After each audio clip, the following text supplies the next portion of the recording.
अस्सलाम वालेकुम। तो जी स्टूडेंट, जैसा कि आप लोगों की 12 ख्वाहिश थी कि मौलाना साहब हम लोगों ने ऑब्जेक्टिव क्वेश्चन को, चाहे वो मेन बुक से हो या फिर ग्रामर के ताल्लुक से हो, अल्हम्दुलिल्लाह हम लोगों ने तैयारी अच्छी कर ली है। अब हमें इस ऑब्जेक्टिव क्वेश्चन की रहनुमाई कीजिए, रहबरी कीजिए, बताइए कैसे क्वेश्चन आते हैं, उसका जवाब कैसे लिखा जाता है। तो आइए आज के सेशन में, आज के चैप्टर में, आज के सेट में आपको सब्जेक्टिव क्वेश्चन पर मुकम्मल तो गाइड करेंगे, बताएंगे कैसे क्वेश्चन आते हैं, कैसे आपको लिखना पड़ता है। याद रखिएगा कि जितने क्वेश्चन आपको हम दे रहे हैं, ये तमाम क्वेश्चन के आपको सटीक आंसर भी हम देंगे। आपको पहले आपको सवाल सुनना होगा। याद रखिए कि आप जब एग्जाम हॉल में बैठेंगे तो सबसे पहले आपको ओ मार्कशीट दिया जाएगा। ओ मार्कशीट को आप सही से पढ़िएगा और उसमें ओ मार्कशीट भरने में कोई गलती नहीं कीजिएगा।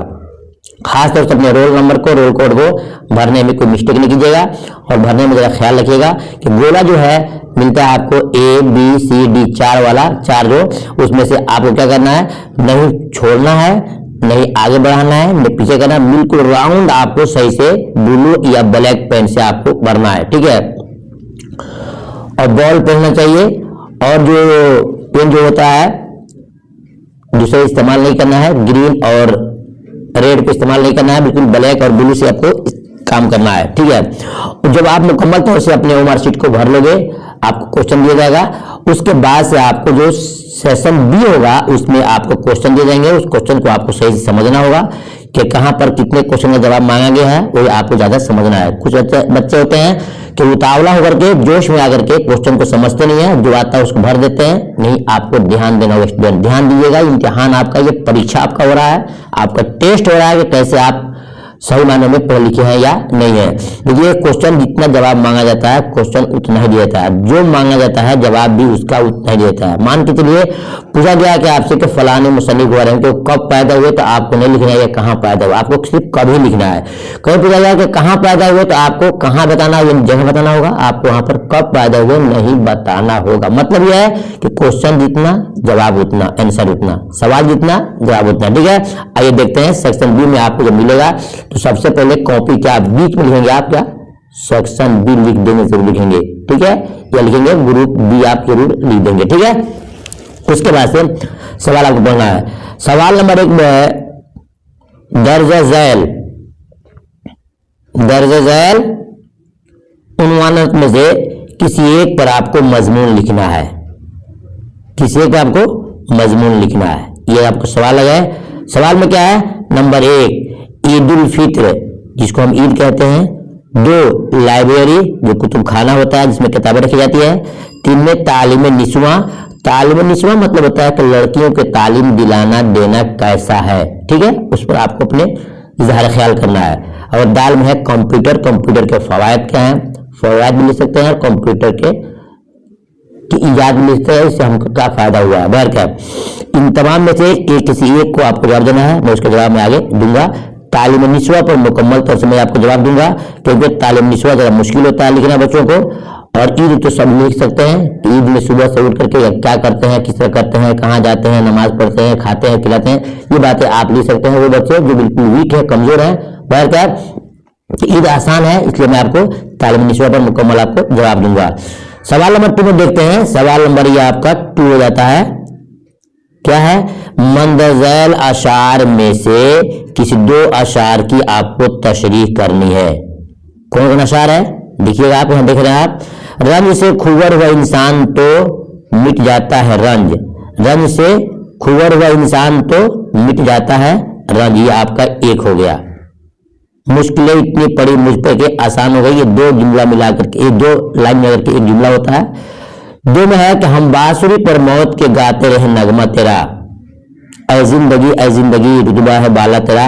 ऊपर वाला शेर जो है मिर्जा गालिब साहब का गजल से है, और जो नीचे वाला है ये जनाब खलीलुर रहमान आजमी के गजल से लिया गया है, ठीक है। उसके बाद से देखते हैं तीसरा में है, दिल भी हौसला है एक जरा सी ठेस का मेहमा, आंसू क्या पिएगा जिसको गम खाना नहीं आता। ये 3 आपके अशआर दिए गए हैं, गजल दिए गए हैं, इसमें से किसी आपको 2 की तशरीह करना है, आपको यहाँ आगे में दिखाया भी जाएगा। अब देखते हैं सवाल नंबर 3 में क्या है कि मंदजल इक़्तिबास की तशरीह सियाक़ व सबाक़ के हवाले से तहरीर कीजिए, यानी कि लिखिए। ये आपका सवाल रह गया।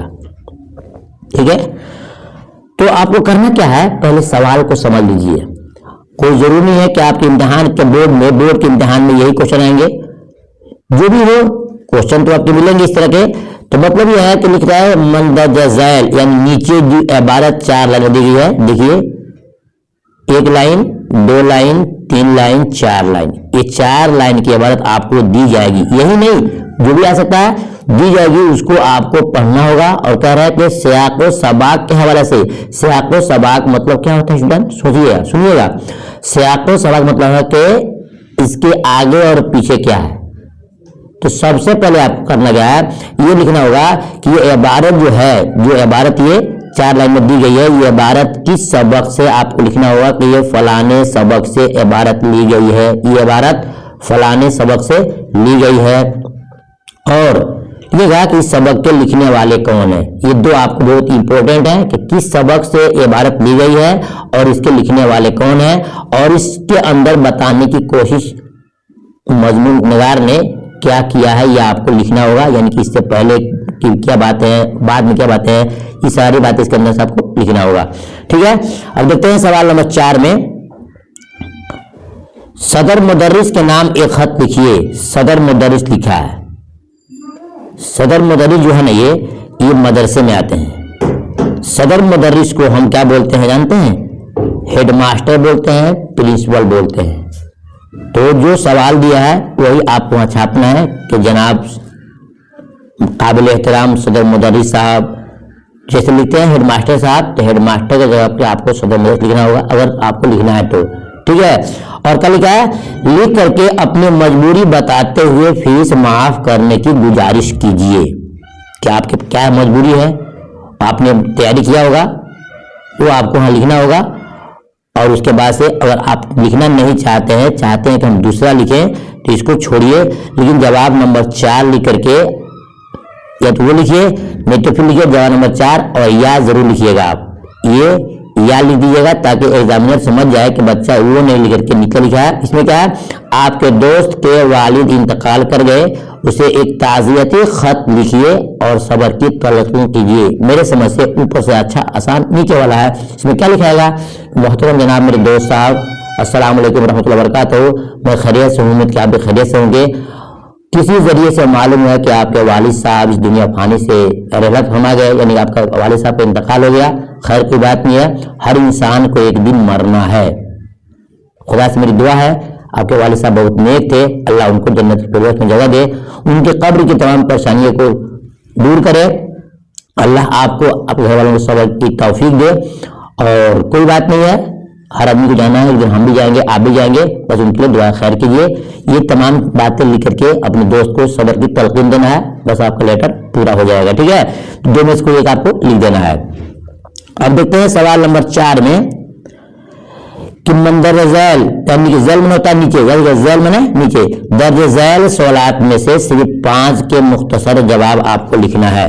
ये कितने मिलेंगे आपको, 5 गुने 2 यानी कि 10 नंबर आपको इसमें मिलेंगे।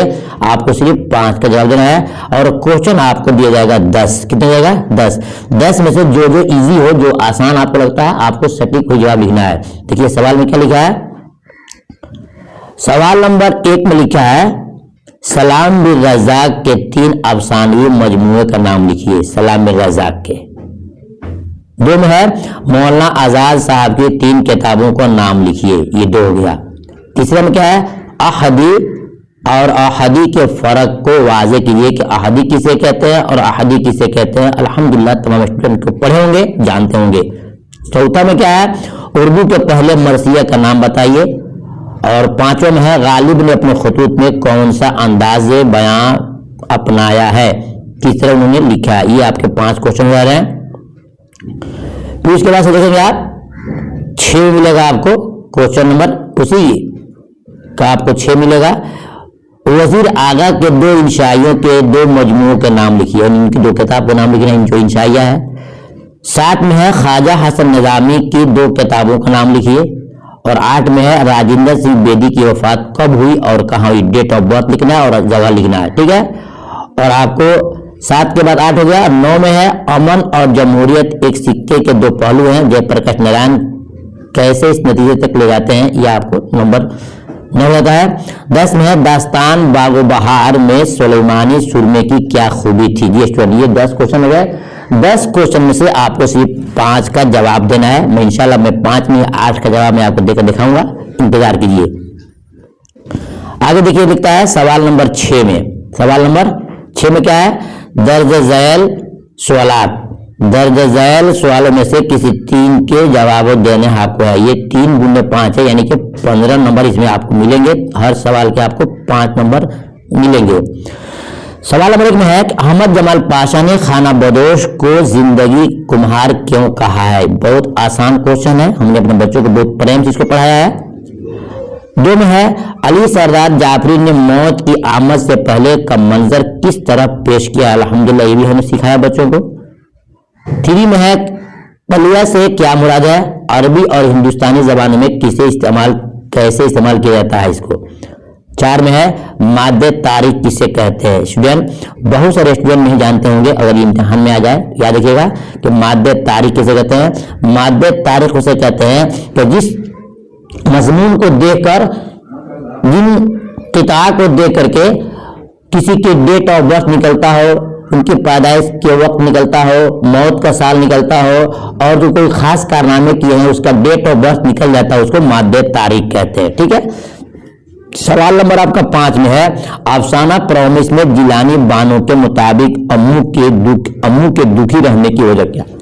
अब जानते होंगे कि अम्मू के बदन में कैंसर फैल गया था, जिसकी वजह से परेशान थी, और बच्चों ने उनका साथ छोड़ दिया था अपने रोजी रोटी के चक्कर में, अपने कमाने के चक्कर में, दुनिया के दौलत के चक्कर में। वो लोग माँ को छोड़ करके बाहर चले गए थे। क्या आप सब जानते होंगे। ये तफसील से मैं जवाब भी दूंगा, पहले आप सिर्फ सवाल को सुनते चलिए। सवाल नंबर देखते हैं 5 के बाद 6 में है सवाल। क्या सवाल है कि दर्ज झैल शेर का मफहूम बयान कीजिए। अब क्या बताएं क्या था ख्यालों के शहर में बसने से पहले वक्त के हाथों उजड़ गया। ये आपके अशार की तशरीह मफहूम बताना आपको। ठीक है। अब देखते हैं सवाल नंबर 7 में। देखिए क्या है। सवाल नंबर 7 में आपको दिए गए हैं 3 सवाल, आपको सिर्फ 1 का जवाब देना है। याद रखिएगा, जितने सवाल दिए गए हैं सब में 4, 5, 6 सवाल देकर के 1 मांगा गया, कहीं 2 मांगा गया, कहीं 3 मांगा गया। इस पर ध्यान दीजिएगा। अगर 2 मांगा है तो आपको 3 नहीं देना है, आपको 4 मांगा है तो आपको 5 नहीं देना है। ठीक है। 1 मांगा है तो आपको 2 नहीं देना है। चुनना है कि कौन आपको इजी है और आसान है, जवाब आपको उसी को देना है। स्टूडेंट, यही सबसे बड़ी कामयाबी है और यही सबसे बड़ा परीक्षा होता है आपका। इसमें 3 सवाल दिए गए हैं। नंबर 1 में है क्या दिखेगा, नजम बरके कलीसा का खुलासा बयान कीजिए। 1 नहीं दे सकते हैं। सवाल नंबर 2 में है अफसाना इब्राहिम सक्का का खुलासा पेश कीजिए। 2 हो गया, नहीं दे सकते हैं। तीसरे में आइए कि बाज पुराने लफ्जों के नए तहकीक के फवायद अपनी जुबान में लिखिए। इन 3 में से किसी एक का जवाब को देना है, जो आपके 4 नंबर के ये क्वेश्चन है। कितने के हैं? 4 नंबर के हैं। ठीक है। अब देखते हैं सवाल नंबर 7 हो गया। ये 7 सवाल थे, इसमें आपको 1 थे और ये 2 हो गया, और इसमें आपको कितने देना है? इसमें आपको 3 देना है। ऐसे करके बहुत सारे सवाल मिलेंगे, आपको जवाब देना है। अब आइए आपको हम जवाब समझाते हैं। अब सेक्शन बी, जो सवाल में था कि तालीम निस्वां के बारे में लिखिए कि लड़कियों को तालीम देना और दिलाना कैसा है। जवाब लिखेंगे आप कि जवाब नंबर 1, और ये आपका जीम ग्रुप हो जा रहा है। ठीक है, जीम दे रहे हैं आप। इसमें से ये 4 दिया था ना, अलिफ, बे, जीम, दाल, तो जीम का जवाब दे रहे हैं। तो जिसका जवाब देंगे वही आप वहां लगा देंगे। जीम है कि अलिफ है कि बे है कि दाल है। ठीक है। तो हम जो सवाल दिया गया था उन सवाल में से हम जीम का जवाब देने जा रहे हैं। किनका? जीम का। तालीम निस्वां लिखिएगा ब्रैकेट में, औरतों की तालीम। सर सैयद अहमद खां का कौल है, सर सैयद अहमद खां का कौल है, कौल माने उनका कहना है, उनकी बात है कि मजहब के बाद जो चीज ज्यादा जरूरी है वह तालीम है। हमको जमाना गुज़श्ता और हाल पर नजर करके एक ऐसा तरीके तालीम को राइज करना चाहिए जो उलूम दीनी दुनियावी दोनों शोबों में जरूरियात पूरी कर सके। यानी कि लड़कियों को तालीम जैसे कि लड़कों को जरूरी है वैसे ऐसे तालीमी शोबा इख्तियार किया जाए, इसमें दुनियावी तालीम भी हो और दीनी तालीम हो, इसमें हमारे बच्चे और बच्चियों दोनों की तालीम सही से मिल सके। आगे लिखते हैं कि इंसानी अक्ल और ज़हन शऊर में इजाफा करना ही तालीम का इशाअत का हमेशा से मकसद रहा है। यानी इंसान के अंदर नशोनुमा कैसे तरक्की हो जाए उसके लिए इल्म का होना बहुत जरूरी है। उससे जिंदगी के नशे व फराज वाजबात कुदरत पर गौर करने की सलाहियत पैदा होती, किससे? इल्म के जरिए से। अक़वाल सरसैयद पर गौर करने से दो बातें खुलकर के सामने आती हैं। अव्वल ये कि तालीम मर्दों औरतों दोनों के लिए लाजमी है। तालीम मर्दों और औरतों यानी कि लड़का और लड़की दोनों के लिए तालीम क्या है? लाजमी है। दोनों ये कि तालीम ऐसी होनी चाहिए जिससे दीन और दुनिया दोनों बेहतर हो सके। जी स्टूडेंट, शॉर्ट में यह आपको बताया गया है कि हो सके। ठीक है, ये आपको तालीम निशा पर हो गया। आराम से स्क्रीनशॉट लेकर के आप दे सकते हैं। अगर नहीं आपको हो सकता है तो में से आप PDF भी इसका ले सकते हैं। ठीक है, अब ये सवाल नंबर 2 में है कि आशार की तशरीह थी, जिसमें एक सवाल था कि रंज से खुगर हुआ इंसान तो मिट जाता है रंज से खुगर हुआ इंसान तो मिट जाता है रंज, मुश्किलें इतनी पड़ी मुझ पे कि आसान हो गई। यह किसका है? ये मिर्जा गालिब साहब की गजल से लिया गया है। लिखेंगे तशरीह, क्या लिखेंगे? जवाब नंबर 2, जवाब नंबर 2 अलिफ लिख लेंगे तशरीह। ये आप जो लिखेगा कि तशरीह आप कर रहे हैं। पेशे नजर शेर मिर्जा गालिब की एक गजल से माखूज है। माखूज में लिया गया, आप लिख सकते हैं कि ये गजल जो है मिर्जा गालिब की गजल से लिया गया है, तभी आपका काम हो जाएगा आसान जबान में। इस शेर का मफहूम है कि मुसलसल रंज व अलम में मुब्तला रहने के बाद जब कोई इंसान तकलीफ सहने और बर्दाश्त करने का आदी हो जाता है तो रफ्ता रफ्ता उसके अंदर तकलीफ का शिद्दत एहसास कम होने लगता है और मुश्किलात का असर भी कम होने लगता है। नतीजा ये होता है कि मुश्किलें इंसान को आसान नजर आने लगती है। ये आपने सुन लिया। और हमसे सुनिए, अगर आपको समझ नहीं आता है तो ऐसे लिखिएगा कि जब इंसान पर 12 मुसीबतें आने लगे और इंसान की मुसीबतों को बर्दाश्त करते करते इंसान ऐसा होता है कि उसका आदी बन जाता है। और उस पर कोई मुसीबत भी आती है तो उसको मुसीबत क्या है? आसान लगने लगता है। मुश्किल उसके लिए आसान लगने लग जाती है। जैसे आपने सुना होगा कि मरचा जो है ना, कीड़े का मरचा जो मरचे का कीड़ा जो है उसी में पलता है। इसी तरीके से होगा, इंसान को जब मुश्किल ज्यादा पड़ती है तो आदमी को उसकी आदत भी बन जाती है। दूसरा शेर है, हम बांसुरी पर मौत की गाते नगमा तेरा, ऐ जिंदगी रुतबा है बाला तेरा। ये है, लिखेंगे बे। जरूर आप बे को वहां पर ऐड कीजिएगा, बे लिख दीजिएगा ताकि लिखने वाले हो, देखने वाले को कि हाँ बे का जवाब लिए हैं। तशरीह करना है, तशरीह लिखिएगा आप, क्या लिखिएगा कि जेर नजर शेर खलीलुर रहमान आजमी की जेर निसाब दूसरी गजल का मतला है। इसको तोड़ सकते हैं, लिख सकते हैं। ये जो गजल दिया गया है, या शायर जो है, ये शेर जो है ये खलीलुर रहमान आजमी के गजल से लिया गया है। इस शेर में शायर ने इंसानी जिंदगी के गहरे तजर्बात को पेश किया है। यह गजल उसने जिंदगी के आखिरी दौर में कही है, जहां वो हर वक्त और हर कदम पर मौत के मुहीब आहट को सुन रहे थे। इस सफर में वो मौत की बांसुरी पर जिंदगी का गीत गाने की बात कर रहा है। इसके बावजूद जिंदगी के सरसब्जियों और अनाइयों को दुआएं देता हुआ नजर आ रहा है। ये उसकी रजायत पसंदी की बेहतरीन मिसाल है। ये आपको उसके जवाब हो गए। ठीक है, अब नेक्स्ट देखते हैं। 3 में है, क्या तुझमें इतनी ताकत नहीं कि खुदा के नाफरमान। ये सवाल नंबर 3 है। क्या तुझमें इतनी ताकत नहीं कि खुदा के नाफरमान इंसान को अपने आतिश तमाचा से खबरदार कर दे। बेशक तुझमें सब ताकतें खुदा ने रखी हैं, मगर तू अच्छी ताकतों को काम में लाता है जिससे किसी को तकलीफ या किसी की आजारी न हो। ये है, ये आपके सवाल है। तो जवाब क्या लेंगे? तशरीह।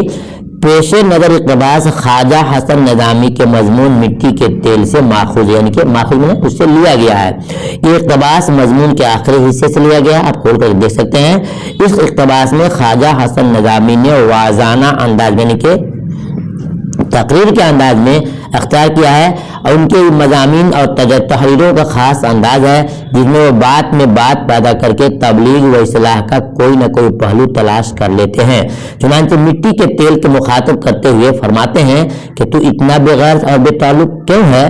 तेरी रोशनी में खास शराब नोशी हो या इबादत हो, तुझे सिर्फ रोशनी देने से काम है, क्या तू लोगों को गुनाह करने से रोक नहीं सकता ना। यही बातें ख्वाजा हसन नज़ाम ने अपने इस तहरीर में पेश किया है। यानी कह रहे हैं कि इतना वो बेलौस से मोहब्बत है कि किसी के साथ वो एहसान करता है, जो चाहे उसको इस्तेमाल करता है। पुजारी पूजा के लिए करता है, नमाजी नमाज के इस्तेमाल करता है, स्टूडेंट यानी कि तालिब इल्म पढ़ाई के लिए करता है, चोरी करता है तो भी इसके उजाले में करता है, लेकिन उसके लिए वो ताकत नहीं है कि किसी को रोक दे। ताकत तो है लेकिन क्या करता है वो, उसको कुछ से कोई मतलब नहीं है, जो चाहे जो करे, बस उसका काम है रोशनी देना। ये सबक का निचोड़ रहा है।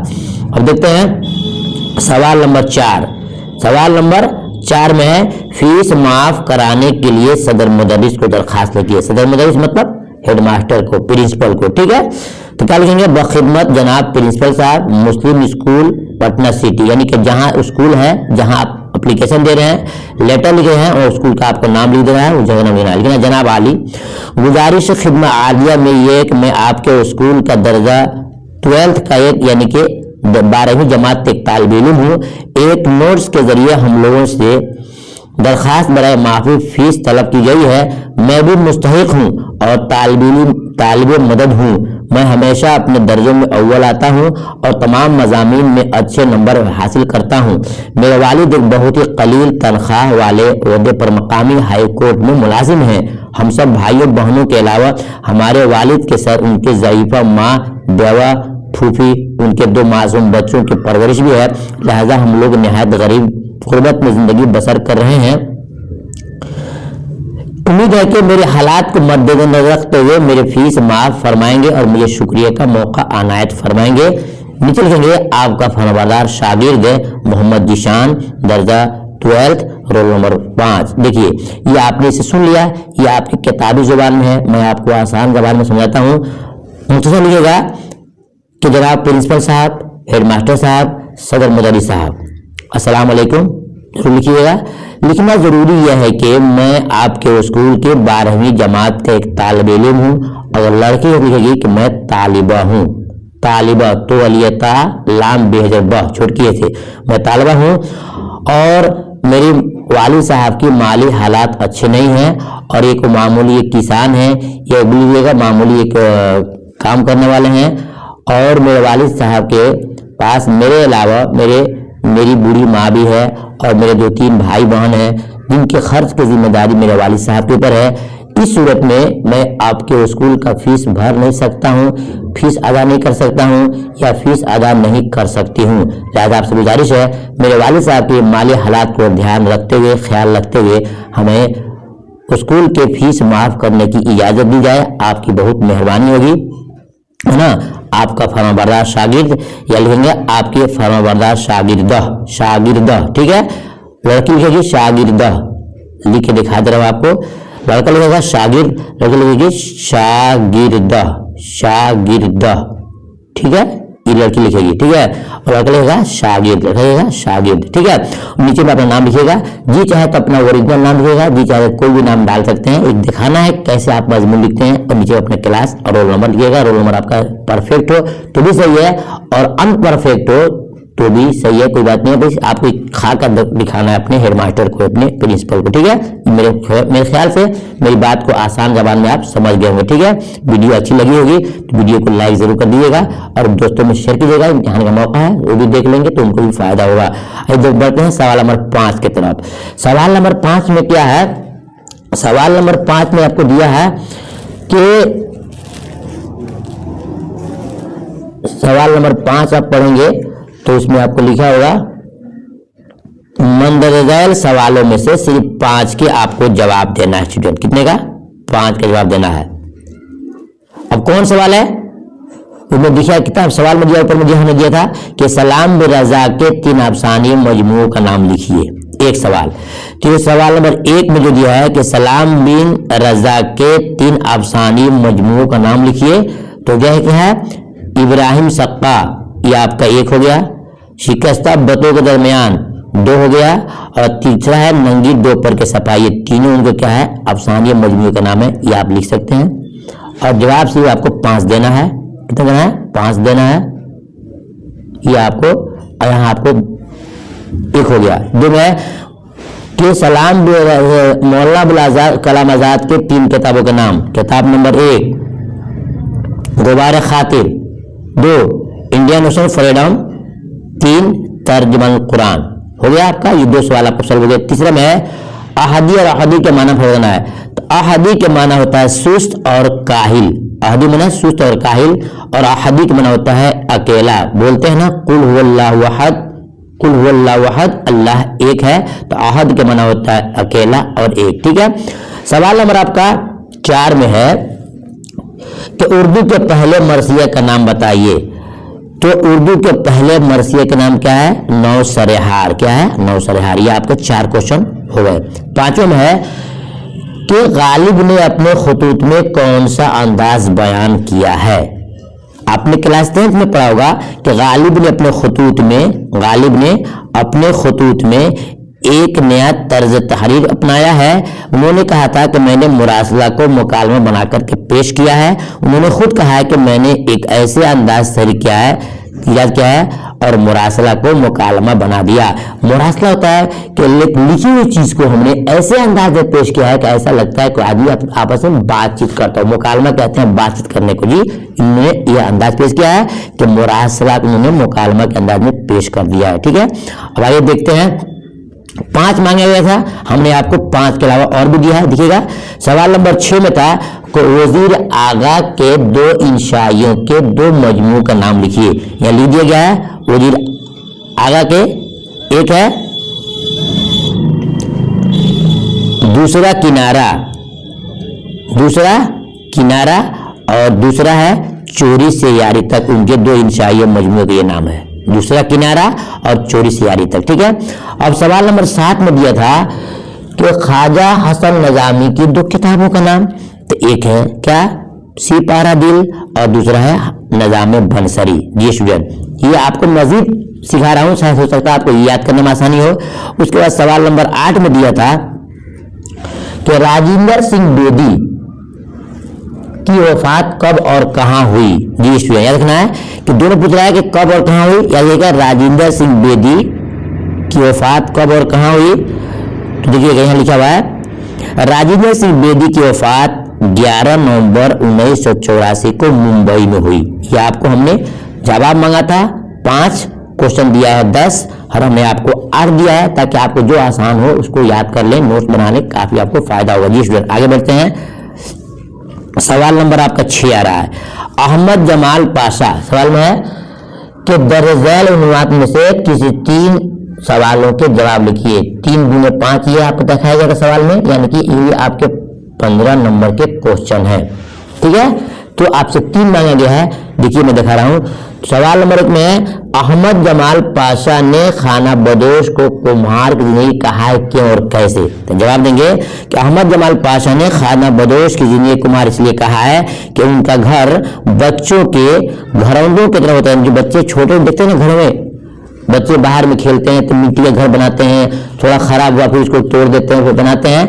वही विशाल कहा है कि उनका घर जो है बच्चों के घरौंदों की तरह होता है।